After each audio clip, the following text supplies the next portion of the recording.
La siguiente charla se denomina Herramientas genéticas para mejorar la sostenibilidad de la producción lechera, la experiencia en Norteamérica y Europa, alternativas para Costa Rica. El siguiente conferencista es argentino, es don Horacio Larrea, director internacional para Cemex Alliance. Es ampliamente reconocido en el ambiente internacional de la industria de la inseminación artificial. El señor Larrea ha trabajado durante muchos años como consultor genético independiente en grandes lecherías de América del Sur, hasta que se unió al staff de Cemex Argentina como especialista en soporte de producto, rol que extendió al resto de América Latina, África y Australasia. Como parte de la capacitación dentro de la compañía, don Horacio trabajó en el desarrollo de programas genéticos personalizados para granjas élite y comerciales, como también en los trabajos de extensión y capacitación, habiendo participado como orador, como expositor en una gran cantidad de congresos lecheros de Latinoamérica. En su actividad privada fue responsable del programa genético de grupos que se han enfocado a la crianza y venta de animales genómicos de élite. Es un reconocido juez internacional, habiendo oficiado como jueces en países de América Latina, Australia, Sudáfrica y Canadá. La presentación de don Horacio, como les comenté previamente, se denomina Herramientas genéticas para mejorar la sostenibilidad de la producción lechera, la experiencia en Norteamérica y Europa, alternativas para Costa Rica. Le damos la bienvenida a don Horacio. Hola. Bueno, muy buenas tardes. Muchísimas gracias, Eric, por la presentación. Muchísimas gracias por la invitación para participar en este evento tan importante. Y vamos a intentar hacer esto lo más ameno posible, tratar de hablar del futuro de nuestro negocio. La idea de la presentación no es hablar de cosas demasiado técnicas, pero sí tratar de describir un poco lo que creemos que va a ser el escenario de la lechería que se viene. Por lo tanto, y entendiendo que es la última charla del día y que hoy han estado todo el día sentados, vamos a intentar hacer un poco de gimnasia, empezando con las manos. Así que lo primero que les voy a preguntar, ¿quiénes de los que están aquí, es a lo mejor una pregunta obvia, son productores lecheros?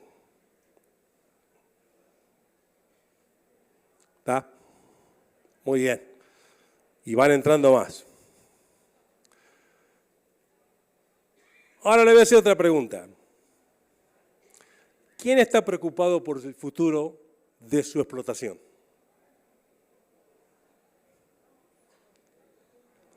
Casi que tenía que haber hecho la pregunta al revés. ¿Quién no está preocupado? Y si sirve de consuelo, cuando tenemos este tipo de pláticas, es la misma reacción. O sea que si alguien cree que a lo mejor hay nubarrones en el futuro de la producción lechera en un país como Costa Rica, nadie hoy está salvo de cierta incertidumbre que tiene que ver con cómo va a ser la producción de leche a futuro. Así que esta pregunta es válida en cualquier país. Pero para tranquilidad de todos, o por lo menos para los que están acá, tengo una buena noticia. La buena noticia es que el futuro de la lechería es brillante. ¿Por qué es brillante? Porque se habla que para el año 2050 el aumento de la demanda de alimentos va a ser en torno del 50% comparado a lo que es hoy. Y somos básicamente productores lecheros, productores de alimento.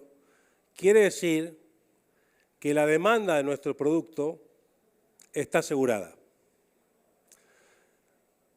También hay un tema psicológico, Dice que el productor lechero es pesimista por naturaleza. No sé cómo será lo de Costa Rica, pero por lo menos dice que el productor lechero siempre está viendo el medio vaso vacío.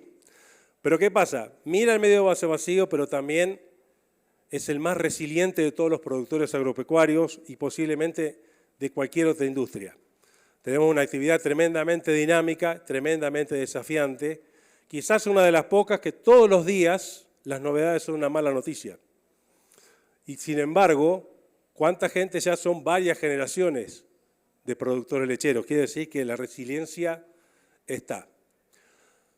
Si el futuro teóricamente es brillante, como yo estoy tan convencido, porque la demanda va a ser superior, porque vamos a poder vender el producto, ¿por qué es la preocupación?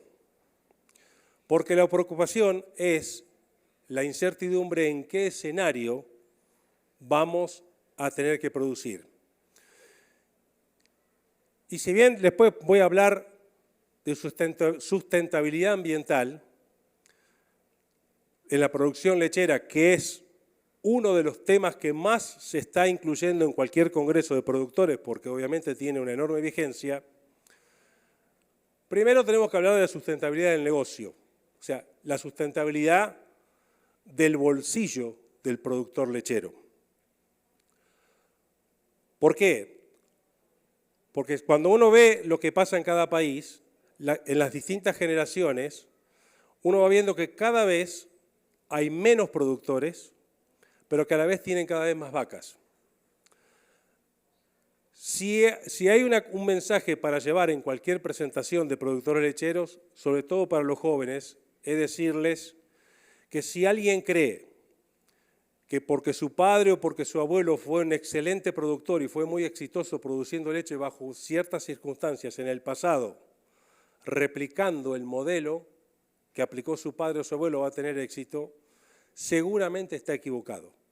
Y de ahí es la preocupación, porque la preocupación nos viene porque entendemos que el futuro de la producción lechera va a ser diferente. Y el gran desafío de la producción lechera en cualquier país del mundo, en cualquier microclima, en cualquier medio ambiente, en cualquier condición de venta de la leche o destino o procesamiento de la leche, es el desafío de la eficiencia y de la gestión empresarial de una ganadería. Yo conocí a un ingeniero agrónomo en Argentina que trabajó muchos años dando asesoría en lechería y era muy bueno, el ingeniero Gustavo Clemente, y él decía, se terminaron los tiempos donde las decisiones se tomaban basados en los dedos oscilantes, en el más o menos, en el calculo, yo creo que va a ser así, me parece que va a ser así, y entramos en la realidad de la gestión empresarial. La sustentabilidad económica para un productor lechero va a estar basada en su nivel de gestión. Vemos sistemas de producciones que son absolutamente en las antípodas en el mundo. Gente que hoy tiene una realidad de lecherías de enorme volumen, cantidad de vacas que nunca hubiéramos soñado. El mayor productor del mundo hoy ya tiene más de 200.000 vacas en ordeñe. Como también vemos sistemas que son todavía de pastoreo extensivo, sistemas de supervivencia. Vemos todo el abanico de modelos de producción y sin embargo, en cada uno de estos modelos vemos gente que es exitosa y vemos gente que se funde, que fracasa. Y la diferencia no es cómo le pagan la leche, ni si le da de comer pasto, o si le da de comer un TMR, o si tiene las vacas a 2.200 metros de altura, o si las tiene bajo el nivel del mar, como en Holanda, donde 30% de las lecherías están bajo el nivel del mar, en la tierra de los polders, en la zona de los polders. La diferencia está en la gestión. La gestión empresarial, en la toma de decisiones, es la clave del éxito de la sustentabilidad de la producción lechera. Tanto para modelos pastoriles, como puede ser en Nueva Zelanda, como puede ser en Canadá, como puede ser en Europa, como puede ser en cualquier país de América Latina. Y la habilidad de la gestión, la clave de la gestión es medir, la toma de datos. Nadie puede gestionar profesionalmente una lechería si no toma datos. Pero no solamente basta con tomar datos, sino que hay que pasar al paso siguiente, que es saber analizar los datos, saber evaluar ventajas y desventajas, hacer el SWOT análisis, como dicen en inglés, de cada una de las situaciones que estamos viviendo, pero fundamentalmente el último paso es la ejecución. Los verdaderos gestores en la producción lechera son aquellos que ejecutan un plan de acción. O sea, marcan un camino, ponen una estrategia, definen cuál es la logística que van a aplicar, táctica y estrategia, pero fundamentalmente es ejecución. Esos son los productores que tienen éxito en el mundo.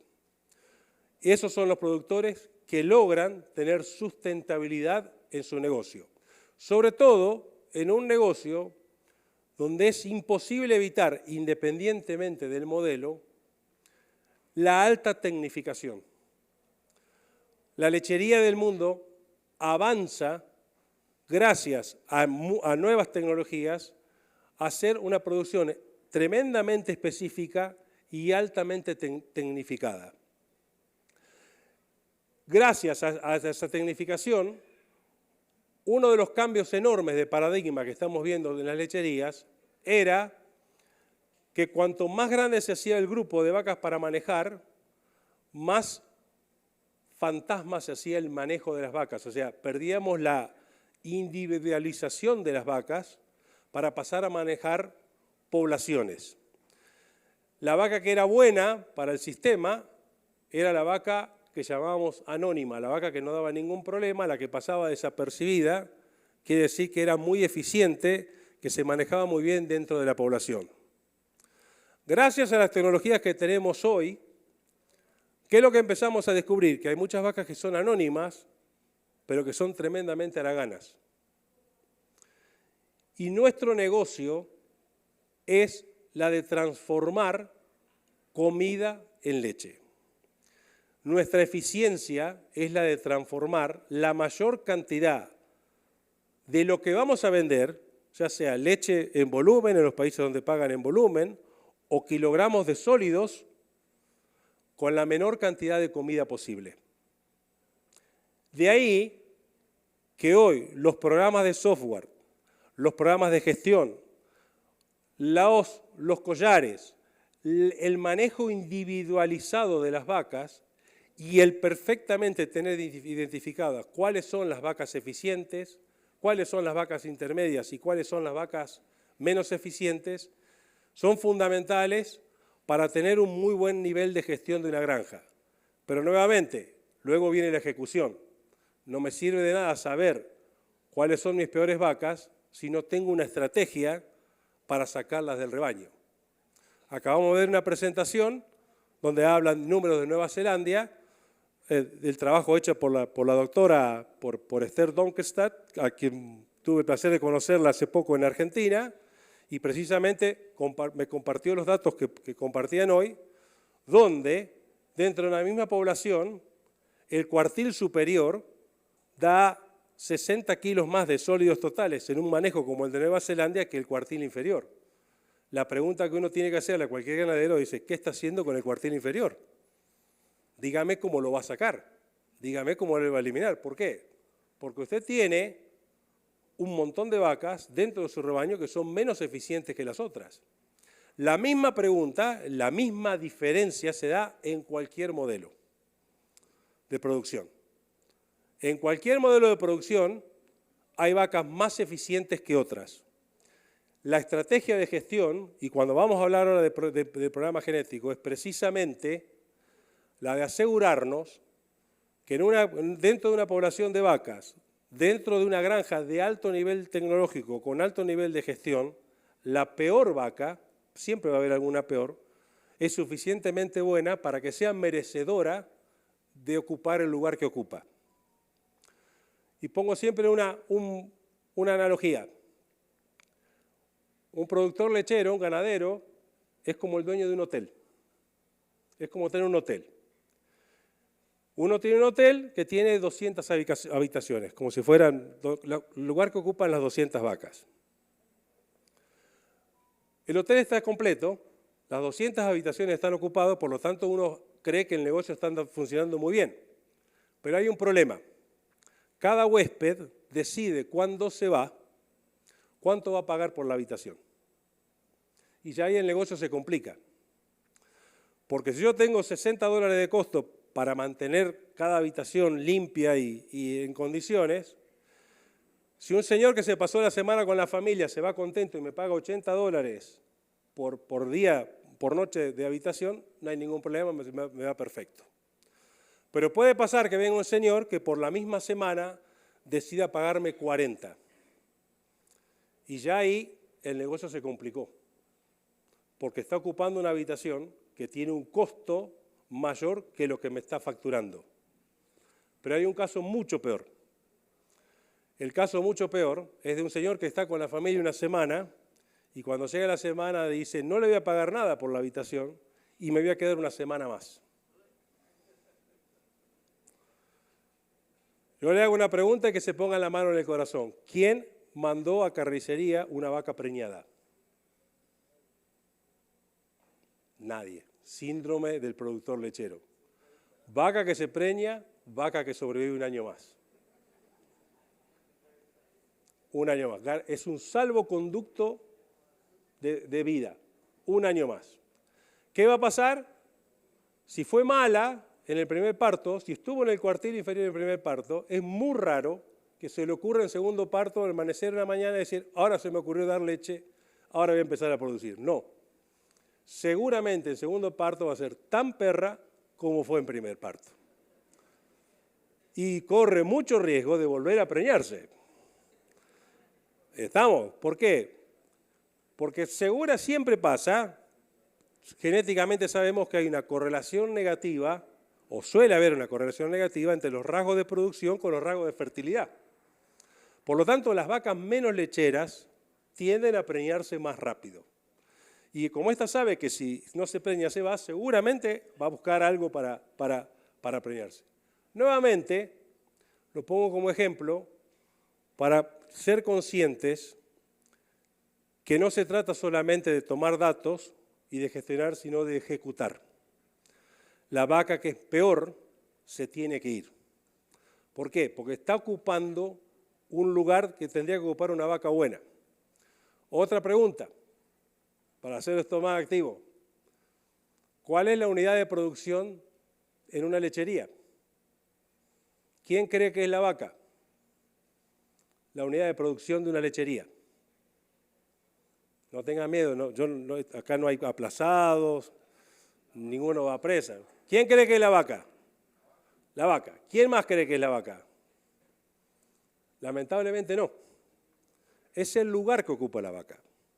Si yo tengo una granja que tiene 200 cubículos, mi unidad de producción es cada cubículo.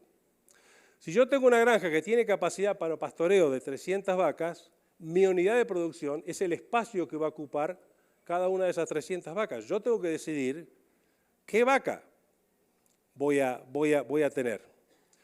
Muy emblemático hoy, en un mundo que está avanzando muchísimo en la robotización, mismo en sistemas pastoriles, la unidad de producción para el productor lechero es la capacidad de ordeño del robot, que son máximo 60 vacas por día.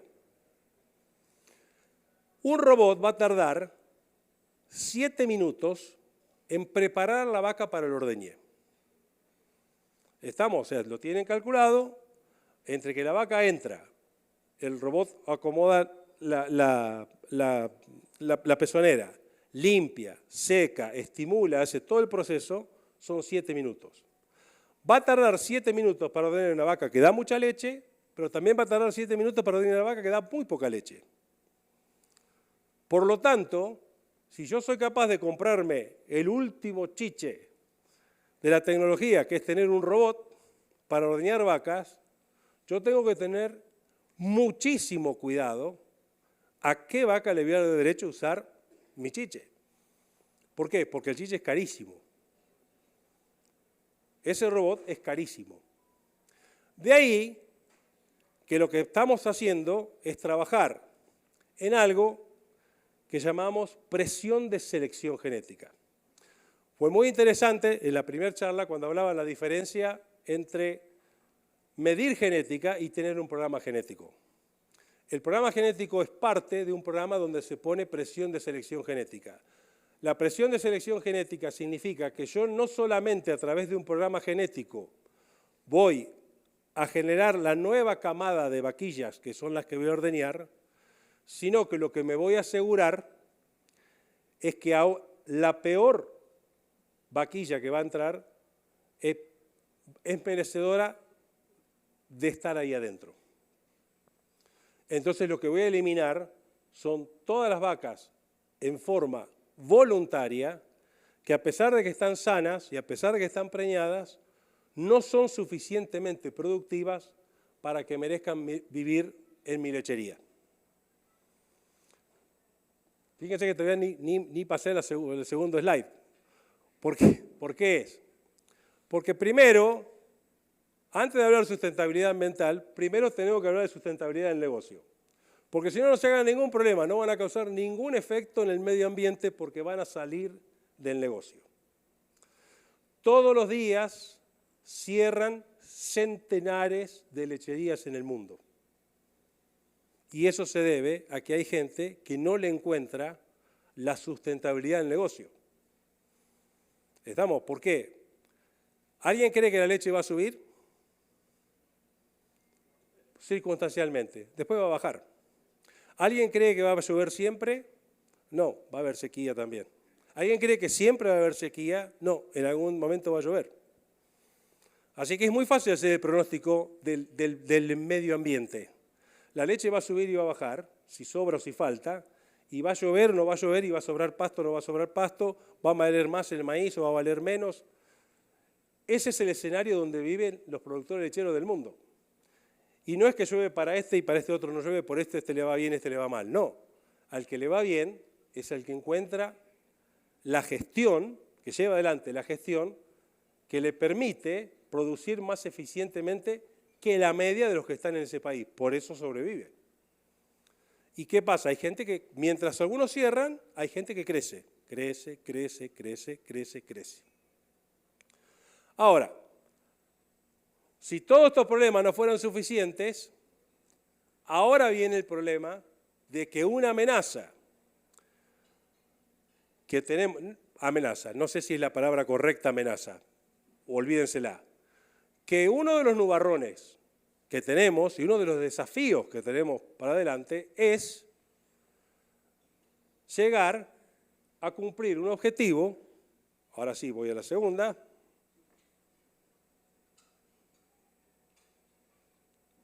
Se enojó, ahora no quiere correr. A ver. ¿El botón verde? Sí, ese. Ahí está. Es que tenemos que llegar al año 2050 con un planeta que tenga efecto de huella de carbono cero. Daría para hablar 2 horas del efecto de carbono, que nos empecemos a echar la culpa si la culpa la tiene el de la ciudad, si el de la ciudad le va a echar la culpa al ganadero.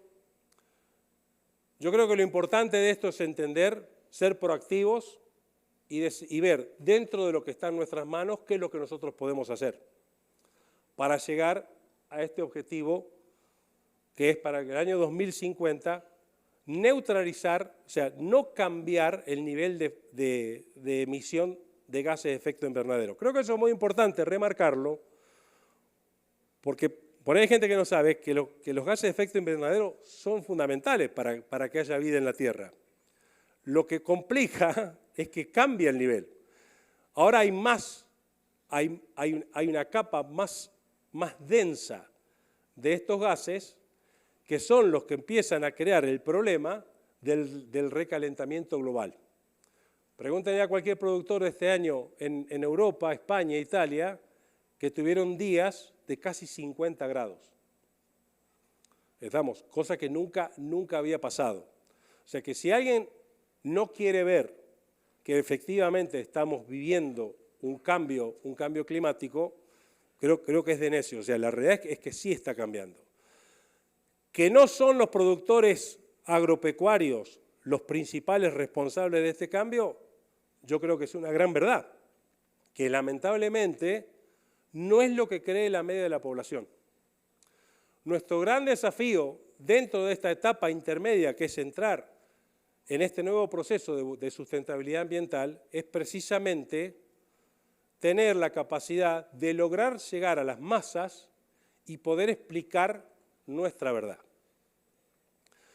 Lamentablemente, la gente de ciudad cree, hay encuestas hechas, que el problema del recalentamiento global son las vacas. Las vacas. Esos son los que causan el problema. El problema son las vacas. Cuando la realidad es única cosa que voy a decir a favor nuestro. El 70% de una biomasa que estuvo enterrada bajo tierra durante millones de años se sacó en 60 años y se prendió fuego, que es el combustible. Si alguien te creer que el problema son las vacas, que vacas hubo siempre, evidentemente no cierra la explicación de que el problema son las vacas. El problema es precisamente lo que hicimos con la civilización quemando combustibles. Ellos tendrán que hacerse cargo de lo que ellos tienen que hacer, pero vamos a hablar ahora de qué es lo que nosotros podemos hacer y en realidad debemos hacer por responsabilidad hacia nuestro planeta, tratando de bajar nuestro nivel de emisión.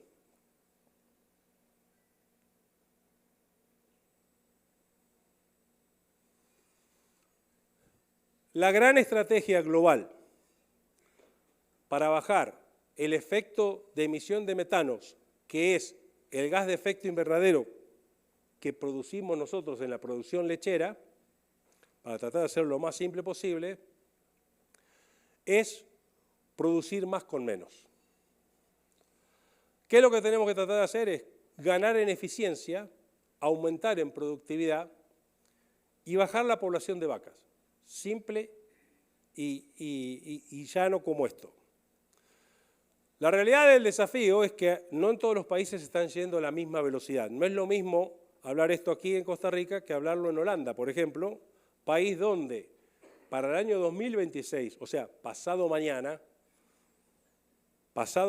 tienen que sacar 50% de la población animal del país.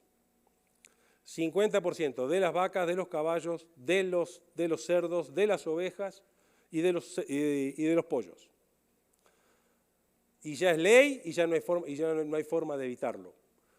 Por suerte el Estado lo va a compensar en muchos otros aspectos, no todos los países van a poder hacer lo que va a hacer el gobierno de Holanda, pero la realidad es que muchas ganaderías van a cerrar porque tienen que bajar el 50% de sus vacas, son ganaderías pequeñas y no lo pueden hacer. Así que obviamente hay distintas urgencias, pero la estrategia del más con menos es nuestra clave para hacer nuestro aporte.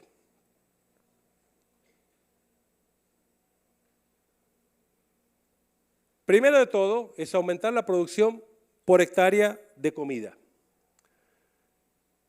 Limitar los recursos adquiridos.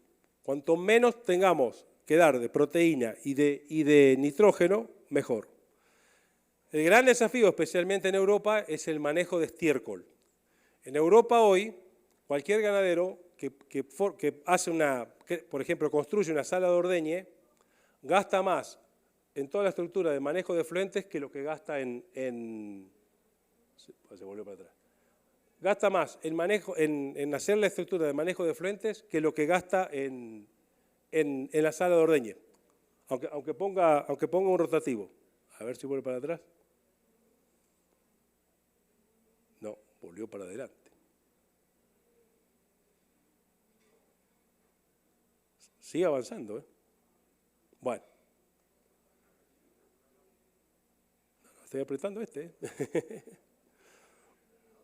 Sí, es el que estoy apretando, pero va para adelante.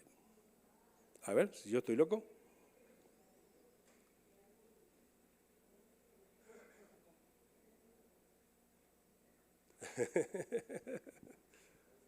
Ahí volvió para atrás uno. Ahora sí.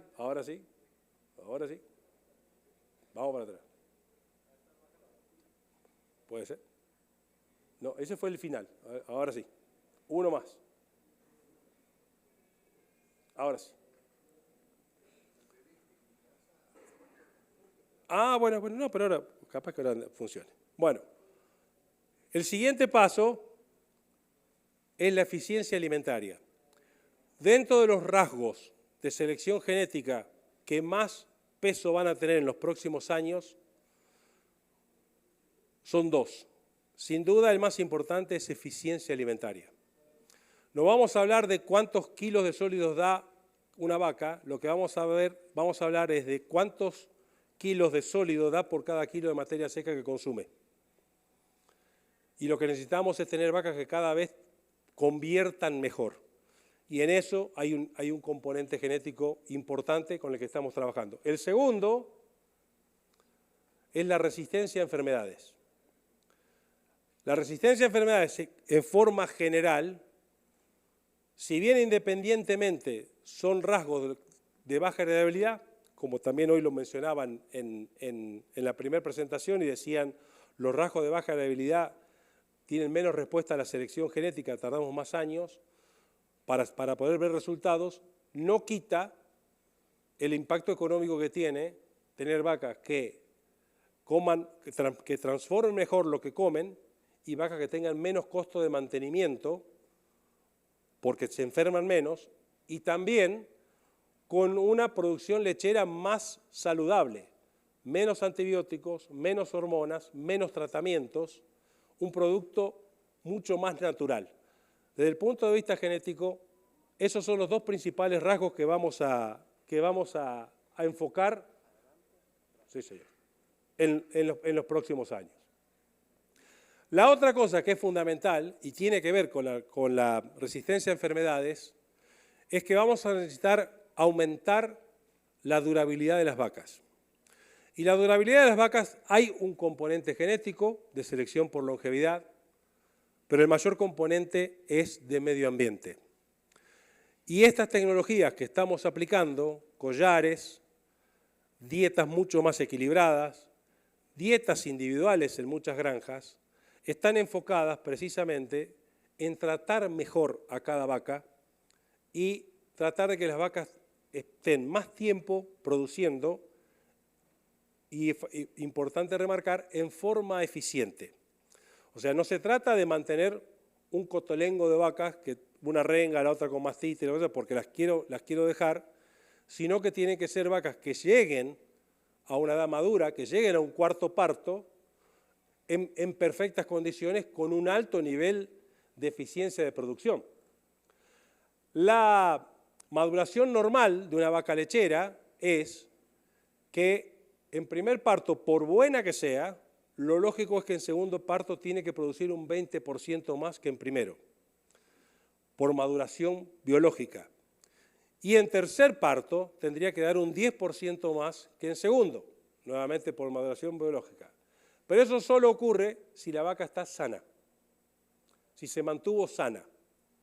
Por eso es que cuando hablamos en la lechería de sustentabilidad, también decimos qué táctica vamos a tener en el día a día para mantener nuestras vacas sanas. Para ello, la vaca tiene que estar alimentada con una dieta balanceada, tiene que estar controlada y, sobre todo, prevención de enfermedades, actuar ante los primeros síntomas. Hoy le decía, el mayor productor de leche del mundo es un señor nacido en las Islas Azores. Se llama Sebastião Farías. Llega a Estados Unidos en el año 73 con $300 en el bolsillo. Hoy tiene 200.000 vacas. Sebastião Farías, un ejemplo de vida, todos los días él decía, mi sueño, porque hablan en azuriano, mi sueño es una vaca más, una vaca más, una vaca más. Y dice que si había algo que lo ponía mal, era descartar vacas. Entonces, su obsesión era curar vacas, curar patas, curar vacas con mastitis, o sea, curarlas. No les puedo asegurar que si ustedes curan sus vacas van a tener 200.000 vacas como Sebastião Farías, pero sin duda es un gran mensaje y está en línea con todo esto que estamos hablando. Hay un componente genético, pero hay un componente de manejo. No hay vaca que resista una dieta desequilibrada. O sea, en cuanto nos pasamos de proteína, en cuanto nos quedamos cortos de fibra, empiezan a aparecer enfermedades. Y eso no es una buena táctica. No es una táctica enfermar las vacas para después curarlas. Primero hay que mantenerlas sanas. Y en esta estrategia del más con menos, vacas que son más durables nos permiten tener menos cantidad de animales de reposición. O sea, si yo bajo mi tasa de descarte en un 10%, automáticamente estoy reduciendo la cantidad de becerras y la cantidad de novillas que tengo, porque no las preciso. Y estamos de nuevo hablando de cómo puedo producir más con menos. Los productores que hoy están sacando más leche, las lecherías de más producción individual, son las lecherías en Norteamérica que tienen la menor incidencia de vaquillas de primer parto. ¿Por qué? Tienen mucha vaca de segundo, tercer y cuarto parto que las mantienen sanas, que son las que dan mucha leche. La vaquilla, que hoy pare muy joven, hace un primer parto que es una lactancia gratis. Hay unos cuantos canosos y pelados que son contemporáneos míos que se acordarán que cuando no tenía pelos en la cabeza, las novillas se encastaban con 24 meses y ahora paren con 22. O sea que están pariendo antes de lo que antes se inseminaban. Y esa lactancia es gratis. Ahora, si yo la arruino en el primer parto y la destruyo, me quedo sin nada. Y sobre todo me quedo sin el potencial del animal que tiene esa capacidad de maduración y que después en segundo, tercer y cuarto parto ahí va a explotar y me va a mostrar todo su potencial de producción. Nuevamente, estamos hablando más con menos. Si alguien escuchó a otra persona o otro técnico decir algo totalmente contrario hace años atrás, les digo, yo decía lo mismo, contrario atrás. O sea, si hay algo que nos pasa a los que hace más años que estamos en esto, es el problema de tener que comernos el ego y hoy plantear estrategias que son distintas de las que planteábamos antes. Pero si hay una forma de que uno se vuelva un viejo chocho, es precisamente atarse a los paradigmas viejos. Y eso es precisamente lo que nos saca del negocio. Y si uno está en la parte de asesoramiento, eso es lo que a uno lo vuelve un mal asesor. Porque precisamente lo que está dando es una idea de que no lo va a ayudar al ganadero. Hablábamos durante mucho tiempo que era bueno reemplazar, que no había que dejar vacas enfermas. Hoy, ¿qué aprendemos? No, primero no hay que enfermarlas. Mantengamos las vacas sanas, tengamos menos animales. Última estrategia del más con menos, impensado hace años atrás, es que la lechería se vuelve hoy una fuente de producción de carne. Si a mí me decían hace 15 años atrás, que parece ayer, que íbamos a estar inseminando vacas Holstein con toros de carne, parecía que era un disparate. Hoy, los mejores productores de Europa solamente inseminan el 25% con Holstein, creadores de Holstein puro o de la raza que sea pura, crían solamente inseminan 25% de sus vacas con esa raza, porque eso es lo que precisan para la reposición. Y el resto va todo con carne. Y si creen que soy viejo, y soy viejo, y que me quedan pocos años en esta actividad, antes de que yo me retire, en vez de inseminar las vacas con semen de carne, le vamos a implantar embriones de carne. Y esa vaca, en vez de parir un ternero cruza, va a tener un ternero puro, de altísima calidad, que va a producir carne de muchísima calidad con mucha eficiencia. Y nuevamente, es más con menos. ¿Por qué es? Por años y años, en muchos países, los machitos se mataban, porque no los quería nadie. Y hoy estamos que la lechería, solamente en Estados Unidos, puede producir 4 millones de novillos por año. Novillos que antes no existían como proveedores de carne. Más con menos.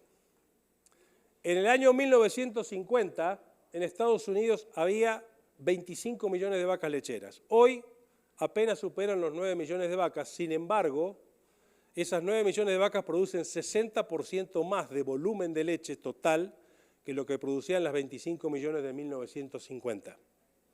y eso es por progreso genético. En el 1920, la producción promedio de una vaca lechera en Estados Unidos, Holstein, era de 4.500 libras. Cuando había vacas en Carnation, la popular granja Carnation, donde una vaca muy famosa se llamó Possum Sweetheart, dio 37.000 libras. O sea que daba 10 veces más casi que una vaca promedio de la época. Ahí se empezó a entender que trabajando con genética se podía producir mucho más leche por animal, independientemente de que las vacas se manejan muy distintas. La huella de carbono por cada vaso de leche hoy es 2/3 menor que hace 70 años. Esta es la relación total entre emisión de gases de efecto invernadero y litros de leche, producción de leche por vaca en Estados Unidos, ¿no? Publicado por la UC Davis. Lo mismo pasa con carne, a pesar de que es un proceso de selección más lento, pero también en carne, en 1970 había 140 millones de cabezas, hoy en Estados Unidos hay 90 y se produce la misma cantidad de carne total con 40% menos de vacas. Nuevamente, es más con menos. Ahora, decimos que las vacas emiten metano. ¿Dónde viene la emisión de metano? Vamos a hacer esto lo más simple posible. Por eso también me sirve que levanten la mano y eran casi todos ganaderos para que podamos hablar en idioma que nos entendamos. La vaca emite metano cuando eructa. ¿Estamos? Esa es la emisión de metano, la mayor emisión de metano que tienen las vacas. Ahora, hace ya años que se viene estudiando si se podía encontrar un componente genético en emisión de metanos para intentar identificar animales que con la misma producción emitan menos metano. Para hacer esos estudios, nuevamente, y creo que hoy fue un mensaje fundamental hablar de la necesidad de tener datos, que cada país tenga su base de datos, que la gente mida. Lamentablemente a veces con la genómica la gente cree que ahora porque hay genómica no hace falta hacer más nada, no hace falta registrar, no hace falta más nada. Precisamente lo contrario. Es cuando más tenemos que saber cómo se comporta cada vaca. El primer país en el mundo que publica información genética, una evaluación genética para emisión de metanos, es Canadá, que lo hace este año a partir de abril. Pero no significa que Canadá haya ido por un lugar diferente de lo que fue el resto del mundo. De hecho, todos los mayores productores de genética del mundo están en el mismo camino y esto es una diferencia de meses. A más tardar, en un par de años, todos los proveedores de genética del mundo van a tener un índice similar genético de emisión de metanos. Así que esto no es alguien que hizo algo distinto que el resto, pero sí es un poco explicar dónde viene la tecnología y cómo se va a aplicar y qué impacto va a tener en la selección. La forma de poder medir directa el nivel de eructos de las vacas es a través de una maquinita, de esto que está dibujado acá, que es como si fuera una carpa, donde la vaca, con el comedero adentro, donde la vaca come y como eructa mientras va comiendo, emite el metano y este aparatito mide la cantidad de metano que la vaca está produciendo. Este proceso lo hicieron en granjas experimentales. Hoy hablaban de la importancia de tener poblaciones de referencia. Esto es una población de referencia. 500 vacas que están en una granja donde tienen este aparatito y de cada una le miden el nivel de emisión de metanos. Esto lo hicieron con vacas primerizas que estaban entre 120 y 185 días de lactancia. Lo hacen durante ese periodo porque ya es el periodo más estable del nivel de ingesta de la vaca. Si lo hicieran con vacas recién paridas, se encuentran con vacas que por ahí no se han repuesto del parto y están comiendo poco y no es una medición justa. Por eso dicen, entre 120 y 185 días es el momento justo donde podemos saber, está estandarizado el nivel de consumo de la vaca y podemos medir el nivel de emisión de metano. El problema es que eso es un proceso muy difícil y muy costoso. Por eso lo hicieron solamente con 500 vacas. 500 vacas para una población de referencia es muy poco, es muy poca población.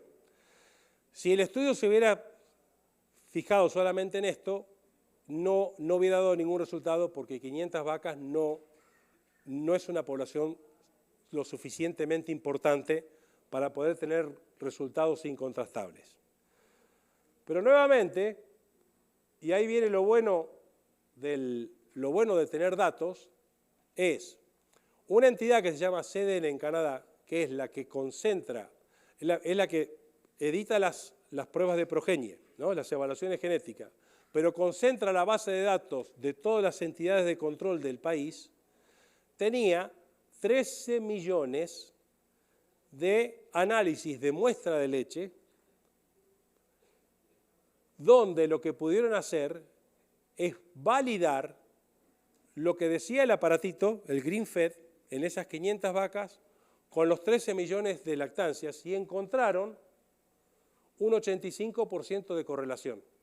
Por lo tanto, ya la base de comparación no eran esas 500 vacas, sino 13 millones de muestras de leche que encontraban residuos de metano en la muestra de leche y por lo tanto podían medir en esas 13 millones de muestras qué nivel de metano estaban produciendo esas vacas. Es la forma más simple que les puedo explicar. Lo importante es que llegan a una evaluación genética, y vuelvo a repetir, lo van a tener todos los países, que tiene un nivel de heredabilidad del 23%. En la primera presentación de esta mañana decían cualquier heredabilidad entre un 20 y un 30%, que se considera una heredabilidad media, promedio, tiene un buen nivel de respuesta genética, cuando los rasgos de salud tienen una heredabilidad mucho menor, 3, 4, 5%. Lo bueno de este dato es que usando esta información, lo que vamos a poder hacer es una selección genética que nos va a ir llevando generación tras generación a vacas que van a ser más eficientes en su rumia, con menos emisión de metanos, con una lechería mucho más sustentable. La única correlación negativa que tiene emisión de metanos es ligeramente desfavorable con el volumen de grasa. Quiere decir que si yo selecciono mucho por metanos, por emisión de metanos, posiblemente tenga que resignar progreso genético en producción de grasa. Pero ¿qué pasa? Holanda acaba de anunciar que para el año que viene, para las pruebas de agosto del año que viene, va a tener su propio índice de metano. ¿Qué es lo que está diciendo el gobierno? En el año 2026, los productores no van a decidir qué 50% de las vacas se van. El Estado va a decidir que se vaya el 50% de las vacas que más metano emiten. Por eso es que, de nuevo, esto no es una información que va a quedar simplemente en un catálogo y que el que la quiere utilizar la va a utilizar y el que no la quiere utilizar no la va a utilizar. Seguramente, entendiendo la importancia que va a tener la sustentabilidad ambiental en la producción lechera, seguramente, al igual que eficiencia de conversión y resistencia a enfermedades, la selección por metano sea un rasgo fundamental que se va a utilizar.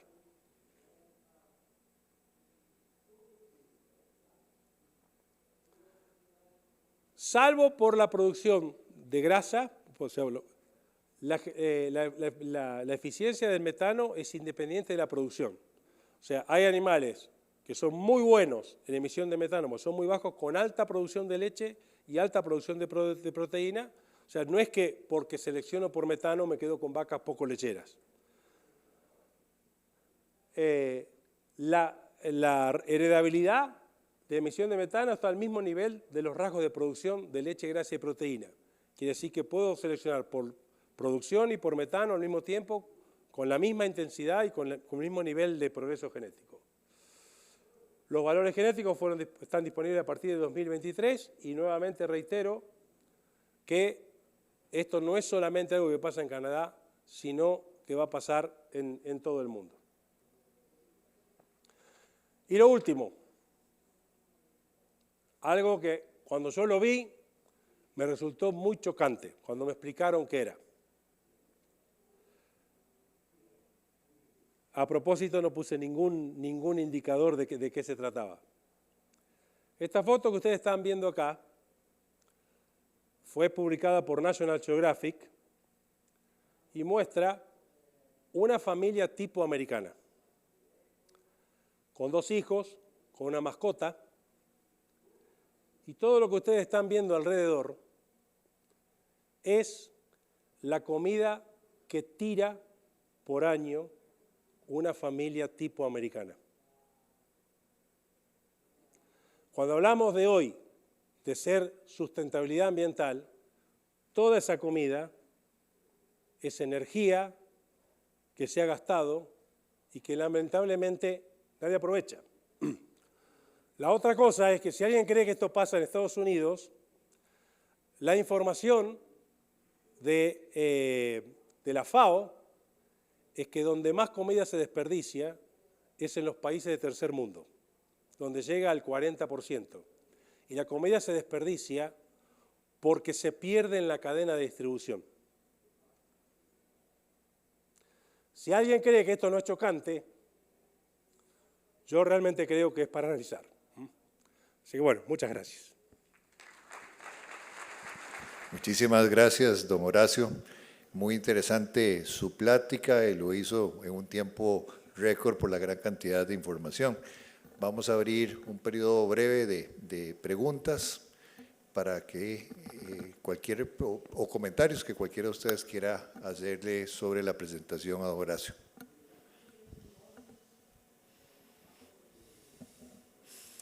Bueno, pareciera que quedó todo muy claro y fue muy convincente. Le agradecemos mucho su participación. Le damos un pequeño presente y lo despedimos con un fuerte aplauso.